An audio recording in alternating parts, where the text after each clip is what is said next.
అంటే చాలా చోట్ల మహానాడులు జరిగినాయి ఇప్పటికి. దాదాపు 43 ఏళ్ల పాటు పార్టీ ప్రస్థానం. కడపలో నిర్వహించడానికి కారణాలు ఆ రీచ్ అయ్యారా? ఏదైతే నిర్వహించాలనుకున్న దాన్ని మీరేం చెప్తారు? రీచ్ అయ్యామా లేదా? మీరే చెప్పాలి ఎమ్మెల్యేగా. ఎందుకంటే కడపకు మీరు చాలా మహానాడాలు కవర్ చేసింటారు. కడప మహానాడు గురించి నేను మిమ్మల్ని అడుగుతున్నాను. కడప మహానాడు ఎట్లుందండి? అన్నేంటండి జనాల నుంచి వచ్చేదని మీరే లీడర్గా మీరు చెప్పాలి. ఎందుకంటే మీరు దీనికి లీడ్ చేస్తున్నారు. మాకు రిజల్ట్స్ మీరు ఇవ్వాలా? కన్నీ వెని ఎనుగని రీతిలో నెవర్ బిఫోర్ ఎవర్ ఆఫ్టర్ లాగా ఈరోజు కడప మహానాడుని ఒక స్టాండర్డ్ ఫిక్స్ చేసి ఇచ్చాము.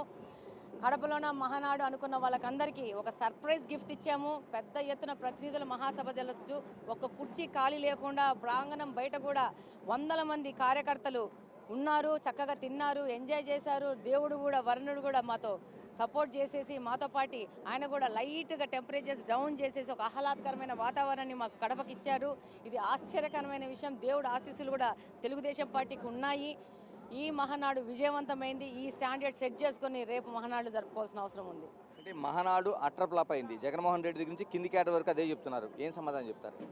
వాళ్ళ సినిమా అట్టర్ ఫ్లాప్ అయింది కదండి. ప్రతి ఒక్కటి అట్టర్ ఫ్లాప్ అని మాట్లాడుకుంటారు. కాబట్టి వాళ్ళ మాటలు మనం వినాల్సిన అవసరం లేదు. వాళ్ళకి ఇంపార్టెన్స్ ఇవ్వాల్సిన అవసరం లేదు. 11 సీట్లు వచ్చినాయి. గవర్నమెంట్ జీతభత్యాలు తీసుకొని 11 మంది ఇంట్లో కూర్చొని వెకేషన్ ఎంజాయ్ చేస్తున్నారు.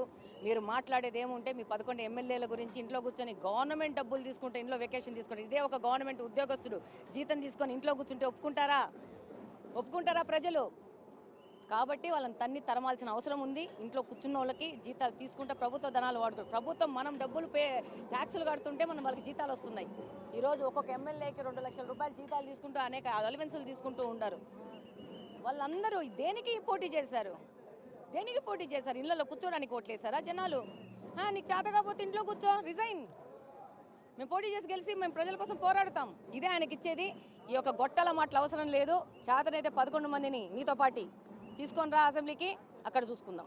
చంద్రబాబు నాయుడు గారు మహానాడులో కీలకమైన వ్యాఖ్య చేశారు. పార్టీలో కోవర్టుల కోసం ప్రస్తావించారు. ఏమంటారు? ఎవరున్నారు కోవర్టులు? మీ దృష్టిలో ఎవరున్నారు? 1-2 పేర్లు ఉంటారండి. ప్రతి ఒక్క నియోజకవర్గంలో ఉంటారు. వేరే రంగు పూసుకొని తిరుగుతూ ఉంటారు. వాళ్ళందరినీ పార్టీ అధిష్టానం గుర్తిస్తుంది. వాటి మీద కఠినమైన శిక్షలు ఉంటాయి, వాళ్ళ మీద యాక్షన్స్ ఉంటాయి. డెఫినెట్గా ఏ పార్టీలైనా ఉంటాయండి. కాబట్టి దాని మీద డెఫినెట్గా మనం కఠినంగా పోవాల్సిన అవసరం. అంటే ఎప్పుడూ లేని చంద్రబాబు నాయుడు ఒక జాతీయ హోదాలో అధ్యక్షుడిగా ఉండే స్థానంలో ఒక మహానాడులో ప్రస్తావించారు. ఆయన ఎప్పుడూ లేదు. అంటే ఎందుకు అంత సీరియస్గా బాబు ప్రస్తావించాల్సిన అవసరం? మారుతా ఉన్నాయండి, కాలం మారుతుంది. 2025 నుంచి ప్రజల్లో కూడా ఆలోచనలో కూడా మార్పు వచ్చింది. అక్కడ ఉంటారు. 2 చోట్ల పార్టీని అనౌపించాలని ఉంటారు. వాళ్ళనందరినీ గుర్తుపెడితే కదా అసలైన తెలుగుదేశం పార్టీ కార్యకర్తలకి మా సేవ తీసుకుపోవాలంటే, వాళ్ళ దగ్గరికి తీసుకుపోవాలంటే వాళ్ళని గుర్తించాలా. కాబట్టి బాబు గారు కార్యకర్తల కోసం చెప్పారు. దాని ప్రకారం మేము కూడా అలానే ముందుకెళ్తాం. అంటే కోవర్టులు గుర్తించారా?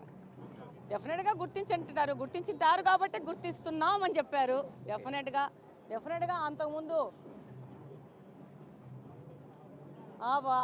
ఇప్పుడు ఓడిపోయిన పార్టీనే వస్తుందని ఊహించిన వాళ్ళు ఈరోజు వెంటనే రంగు మార్చేసుకొని ఎల్లో రంగు పూసుకొని వస్తారు. డెఫినెట్గా ఎక్కడైనా వస్తారు. ప్రజలకి వెయిట్ చేసే శక్తి లేదు.